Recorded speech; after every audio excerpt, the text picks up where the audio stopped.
Eu acho que assim, uma das coisas que a gente tem dificuldade para pensar às vezes é no tempo. O que é o tempo? Como é que a gente dá o valor devido para o tempo e para as relações humanas? Há pouco tempo eu terminei de ler um livro chamado Mulheres Sem Nome, que é um livro que fala sobre a trajetória de algumas mulheres na Segunda Guerra Mundial. E aí eu entrei na biblioteca lá da escola para escolher um outro livro, fui procurar algum livro voltado para alguma coisa também da guerra que me interessa.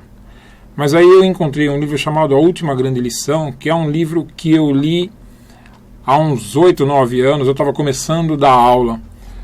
E o livro retrata uma história real de um professor que deu aula para um rapaz num curso de jornalismo, e depois esse professor desenvolveu uma doença, doença chamada ELA, não é?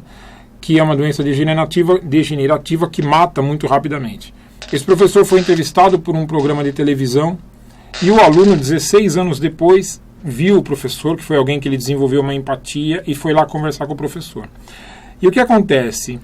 Ao longo de 8 semanas, são 8 encontros que precedem, infelizmente, a morte do professor.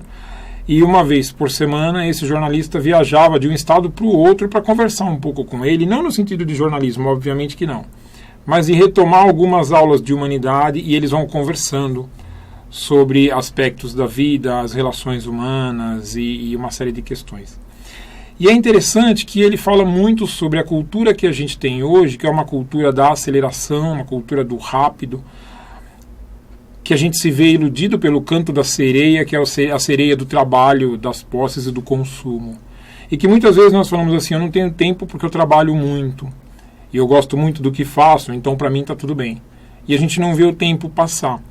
E esse professor, ele percebe que muitas pessoas vão procurá-lo nesse processo pré-morte, porque ele usa a seguinte expressão, ele fala, eu sou um morrente, eu estou no meio do caminho entre a vida e a morte, muitas pessoas vêm conversar comigo para saber que bagagem tem que levar, porque nesse momento sei que a vida está curta e sei que a morte é próxima, então ele faz essas reflexões.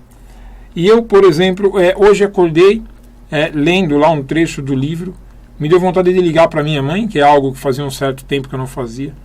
E aí liguei para minha mãe e conversei um pouquinho com ela, muito rapidamente, no sentido de ouvir a voz e dela ouvir a minha voz também. Que a gente não se percebe como por conta do trabalho, por conta da falta de tempo, ou porque nós ganhamos tempo, por exemplo, com a tecnologia, e o tempo que nós ganhamos, nós enfiamos alguma coisa nesse espaço, para ocupar esse tempo com outros fazeres. E aparentemente tudo isso está dando certo. E o que esse velho professor chama atenção é que quando uma cultura não funciona, a gente precisa de alguma maneira trocar a cultura. E talvez é isso que a gente não esteja conseguindo fazer no âmbito da educação, no âmbito da formação humana e da sociedade que a gente tem construído, no qual as mídias digitais elas são cada vez mais rápidas, cada vez se lê menos, vai-se apenas para a fotografia, para a imagem, os trabalhos cada vez mais fluidos, as relações cada vez mais rápidas. Então, quando alguém se vê no sentido de, olha, minha vida está curta, eu tenho uma doença degenerativa e em poucos meses eu vou morrer, esse alguém para pensar numa reflexão um pouco mais assim, desacelerada, de aproveitar um pouco, de sentir o cheiro das coisas, de sentir o gosto das coisas e de sentir pessoas por perto. E parece interessante porque é de fato a nossa essência. Nós somos o único ser vivo que, assim, o ser humano para viver precisa de outro ser humano. Nenhum outro animal pode cuidar de nós quando nós nascemos. Todos os outros animais, o ser humano pode cuidar quando nasce. Mas o ser humano, quando nasce, precisa de outro ser humano. Então, até para a nossa existência e perpetuação enquanto espécie, nós precisamos uns dos outros.